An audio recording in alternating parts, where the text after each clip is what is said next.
you want to score these big counters more consistently, then stick with me as we learn about frame traps, utilizing which you will start doing counter attacks quite easily. Frame traps are brief moments in your offense during which your enemy who was previously blocking your attacks is out of the block stun and is therefore free to attack. The special thing about these gaps in offense is that if the enemy tries to take his turn by mashing or using any attack, and you are to continue your offense, then you will be able to hit the opponent out of the startup frames of the move he's trying to use, thus resulting in a counter hit. It's a trap because you're making your opponent commit to the attack and think that it is his turn to attack, while in reality your attack is a few frames ahead of his. So having gaps or frame advantage in your blocked offense forms the basis of frame traps. Now there are mainly 4 ways to have gaps in your blocked offense. The first way is to manually slightly delay the consecutive attacks in the Gatling chain so as to trick your opponent into attacking you, especially if they like to mash buttons. At the time they will be out of their block stun, your consecutive attack would have already reached its active frames and you will be able to counter their attempt to attack you. Secondly, there are some unique Gatling chains of each character with auto-frame-trap properties, meaning that there is a natural gap in the string during which your opponent is free to attack as they are out of the block stun. For such strings having natural gaps, you don't need to delay the execution of consecutive attacks of the string and you can automatically counter any attempt of the enemy to mash out of the block string. Thirdly, there are moves in the game that give you frame advantage on block or simply block advantage.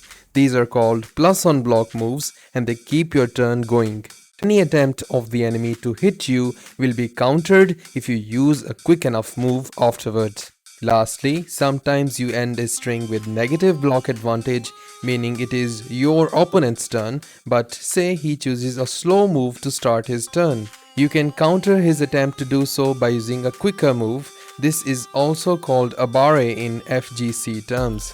To practice these situations to add gaps in your block strings or to find out the auto-frame trap strings of your character, you need to set the block settings to guard only first hit in the training settings. Then you need to define the counter attack settings and set the after block action, preferably the fastest move of your enemy, which is crouching punch in our case. Then you need to perform the block strings. See how you can achieve the counter attacks either by manually adding the gaps, searching for auto frame trap strings, using plus on block moves, or using the concept of a barre.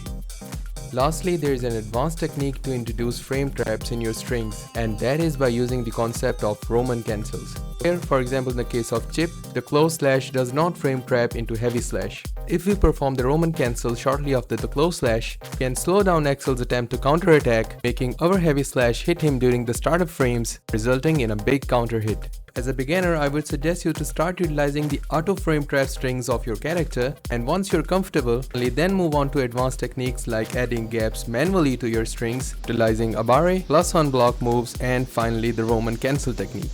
That's it for today's episode. Much effort goes into making these videos, so it is my humble request to kindly subscribe to the channel if you like my content and to support me in the long run. Till next time, it is Mini Ninja signing out.